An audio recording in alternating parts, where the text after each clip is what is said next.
안녕하십니까, 한의사 알파 원장입니다. 제 생각에 앞으로 해결되기 어려운 국내 보건 문제가 두 가지 있는데, 하나는 미세먼지이고 또 하나는 치매입니다. 미세먼지의 경우에는 우리만 잘해서 될 일이 아니지만, 그래도 치매는 우리가 치매를 잘 이해하고 대처를 한다면 최악의 상황은 막을 수 있지 않나 생각합니다. 오늘은 치매를 이해하는 첫 단초인 치매의 증상과 종류에 대해 말씀드리고자 합니다. 흔히 치매 초기 증상으로 건망증을 떠올리는 분들이 많습니다. 그런데 의외의 증상도 치매에 해당됩니다. 예를 들어 보행이 어렵다든지, 성격이 변한다든지, 헛것이 보이는 것, 물건을 버리지 못하고 쌓아두는 것 등 다양한 증상이 치매에 해당되는데, 그 이유는 치매의 종류가 매우 다양하기 때문입니다.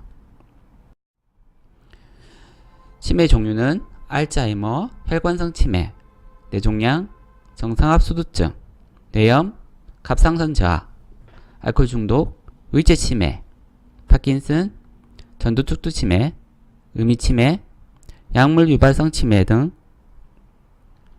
치매가 아주 다양합니다. 치매 종류에 따라 치매 증상도 다양하게 나타나는데, 그래서 건망증만 가지고 판단하면 치매 진행을 놓칠 우려가 있습니다. 지금부터는 이 중에서 가장 비중이 큰 4가지 치매 종류와 증상에 대해 알아보도록 하겠습니다.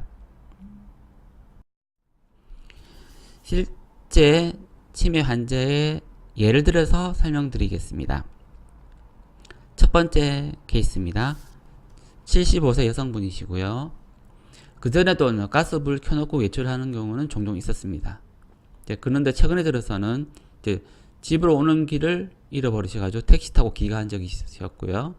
그리고 이제 마트 가서 장을 보는데 간단한 계산도 힘들어서 그게 장보기도 어렵고, 이제 물건 사서 전자레인지를 사용하려고 하니까 그것도 어려운 일상생활 장애가 나타나기 시작하신 겁니다.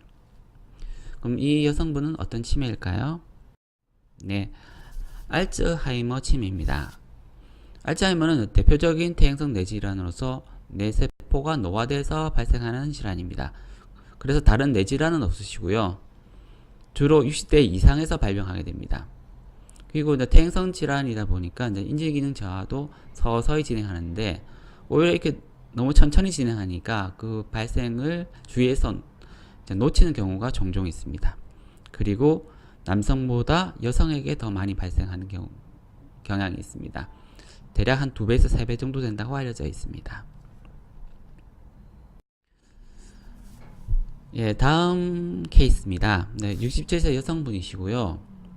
이분이 이제 정신이 또렷하셨는데 갑자기 최근으로 건망증이 심해지셨는데, 이 건망증이 심해진 때 다른 증상을 보면 갑자기 말이 어눌하게 되고요. 왼쪽 다리가 불편해서 걷기가 힘들어지신 걸 볼 수 있습니다. 그리고 성격적으로 고집이 좀 세워진 게 보이고요. 그럼 이분은 어떤 치매일까요? 예, 혈관성 치매입니다. 혈관성 치매는 쉽게 말씀드려서 뇌졸중, 뇌경색과 출혈 같은 뇌졸중의 후유증이라고 보시면 됩니다. 그 증상도 거의 혈관성 치매는 이런 뇌졸중과 거의 유사합니다. 반신마비라든지 언어장애, 그리고 시력저하 등이 나타나고요. 혈관성 치매 같은 경우에는 알츠하이머와 달리 기억력 저하가 갑작스럽게 나타납니다. 그리고 이분들이 기저 질환으로서 당뇨나 고혈압을 가진 분들이 많죠. 이 환자분도 원래 당뇨가 있던 분이었습니다. 네. 그리고 다음 케이스를 보겠습니다. 다음 케이스는 이제 70세 남성분이신데요. 기억력이 떨어진 거는 별로 없는데, 이제 환각 현상이 나타난다고 합니다. 이제 갑자기 거실에서 아이가 서 있다고 하는 것 하셨고요.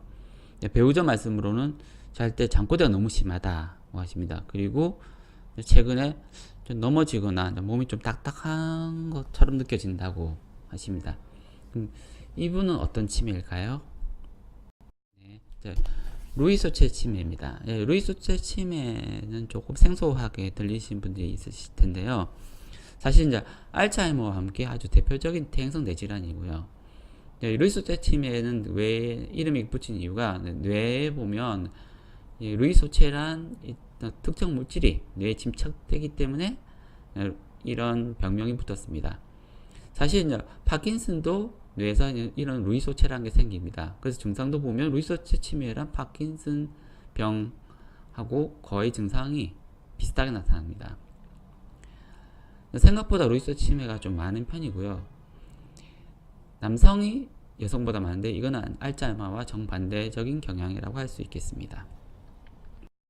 마지막 네 번째 케이스입니다. 이제 이분은 59세 남성이신데요. 이분이 이제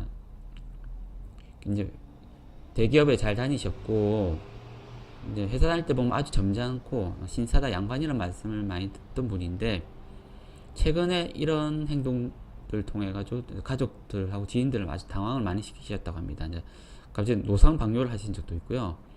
이제 공식적인 이제 뭐 송년회 모임이 있었는데 이때 갑자기 반바지 입고 나타났고요. 갑자기 막 난폭한 말이나 행동을 해가지고 이제 남들 놀라게 했다고 합니다. 또 밥도 갑자기 많이 드신 경우가 종종 있고요. 이제 이분의 치매는 어떤 거냐니까요. 이제 전두축두 치매라고 하는 것입니다. 전두축두 치매는 이제 보통 알츠하이머 같은 경우에는 이제 해마나 축두엽, 두정엽 이쪽에 손상이 나타나는데 전두축두 치매는 전두 분위 손상이 초기부터 나타나고요. 기억력 저하는 별로 없는 반면에 행동의 이상, 방금 말씀드린 것처럼 그런 행동의 이상이 나타나고 성격도 주로 안 좋은 쪽으로 변화가 많이 됩니다. 뭐 난폭해지기도 하고요, 이제 우울해하기도 하고. 이제 알츠하이머와 달리 또 60대 이전에도 발생을 많이 한다고 되어 있습니다. 제가 제일 처음에 이제 쓰레기를 모아두는 경우를 예를 들었는데, 이제 이게 방송에 보면 이제 쓰레기 모아두시는 분들이 이렇게 나오는 경우가 있잖아요. 그것도 일종의 전두축두 치매라고 보시면 되겠습니다. 예, 오늘은 이런 다양한 치매 종류와 증상에 대해서 알아봤고요. 다음 시간에는 치매 예방을 위해서 반드시 알아야 될 4가지 방법에 대해서 말씀드리겠습니다. 네, 감사합니다.